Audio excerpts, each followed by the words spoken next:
Protein. Assalamualaikum warahmatullahi wabarakatuh. Kami dari kelompok 4A Indralaya yang beranggotakan saya Firmalia Herliani, saya Fadila Sarahbija, saya Mirani Putri Suyamsi. Di sini kami akan membahas materi mengenai protein. Selamat menyaksikan. Tujuan pembelajaran. Mahasiswa mampu menerapkan pemikiran logis, kritis, sistematis, inovatif dalam konteks peranan protein dalam kehidupan sehari-hari. Bahan yang digunakan hati ayam, kacang, susu kedelai, dan tahu. Prosedur proyek. Pertama, pahami materi konsep protein.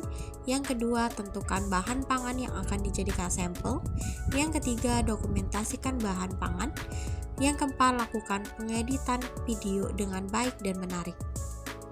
Protein adalah nutrisi yang berperan besar dalam menyusun hampir semua sel tubuh termasuk tulang, otot, paru-paru, rambut, hingga kulit. Protein juga berfungsi memelihara atau memperbaiki jaringan tubuh yang rusak. Ada dua jenis protein, yaitu protein hewani dan protein nabati.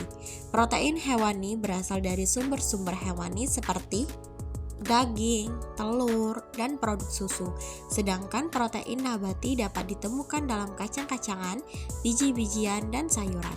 Terdapat beberapa bahan pangan kaya protein yang sering ditemukan di kehidupan sehari-hari, seperti hati ayam yang termasuk dalam sumber protein hewani, serta tahu, susu kedelai, dan kacang tanah yang termasuk ke dalam sumber protein nabati. Hati ayam merupakan produk jeroan yang banyak diolah dan diminati masyarakat sebagai sumber makanan. Hati ayam juga merupakan sumber penambah darah yang mudah didapatkan dan harga yang relatif terjangkau daripada hati sapi dan hati kambing. Kandungan energi, protein, dan lemak dalam 100 gram hati ayam yaitu sebesar 260 kilokalori, 27,4 gram, dan 16,1 gram. Beberapa protein utama yang menyusun hati ayam antara lain albumin, globulin, enzim, protein struktural, protein transport, dan protein regulasi. Hati ayam merupakan sumber yang baik untuk beberapa asam amino esensial seperti lisin, leusin, isoleusin, metionin, fenilalanin, dan triptofan. Sebagai sumber makanan yang mengandung protein nabati, tahu sebagai produk makanan yang punya nilai ekonomis sehingga menjadi salah satu makanan masyarakat dengan konsumsi terbanyak dan dinilai menjadi konsumsi makanan dari protein hewan.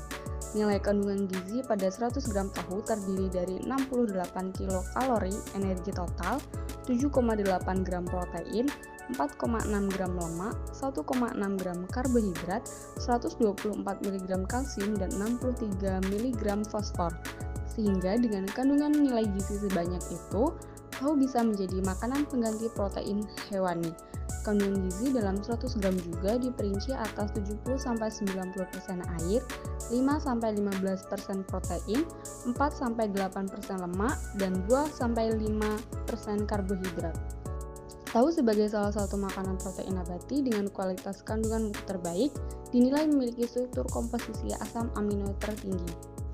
Susu kedelai adalah minuman yang terbuat dari kacang kedelai yang dihaluskan dan dicampur dengan air. Susu kedelai ini dapat dikonsumsi sebagai alternatif bagi yang tidak mengkonsumsi atau memiliki alergi terhadap susu hewani. Susu kedelai termasuk susu dengan tinggi protein. Protein nabati dalam susu kedelai dapat membantu mendukung otot dan organ yang sehat. Kandungan protein kedelai kuning bervariasi dari 31-81%, sedangkan kandungan lemak bervariasi dari 11-21%. Kandungan antosianin pada kulit kedelai mampu mencegah oksidasi kolesterol LDL yang merupakan pembentukan plak utama pada pembuluh darah yang menyebabkan tekanan darah tinggi dan penyakit jantung koroner. Jenis kacang-kacangan yang tergolong makanan berprotein tinggi adalah kacang tanah dan almond. Kandungan protein yang tinggi dalam kacang tanah membuatnya menjadi sumber protein nabati yang baik, mendukung pertumbuhan dan perbaikan sel-sel tubuh. Serat dalam kacang tanah juga membantu memperlancar pencernaan dan menjaga kesehatan saluran pencernaan. Protein adalah nutrisi yang berperan besar dalam menyusun hampir semua sel tubuh termasuk tulang, otot, paru-paru, rambut, hingga kulit. Protein juga berfungsi memelihara atau memperbaiki jaringan tubuh yang rusak. Ada dua jenis protein, yaitu protein hewani dan protein nabati. Salah satu contoh makanan yang mengandung protein diantaranya hati ayam, susu kedelai, kacang tanah, dan tahu. Sekian materi mengenai protein, kami akhiri. Wassalamualaikum warahmatullahi wabarakatuh.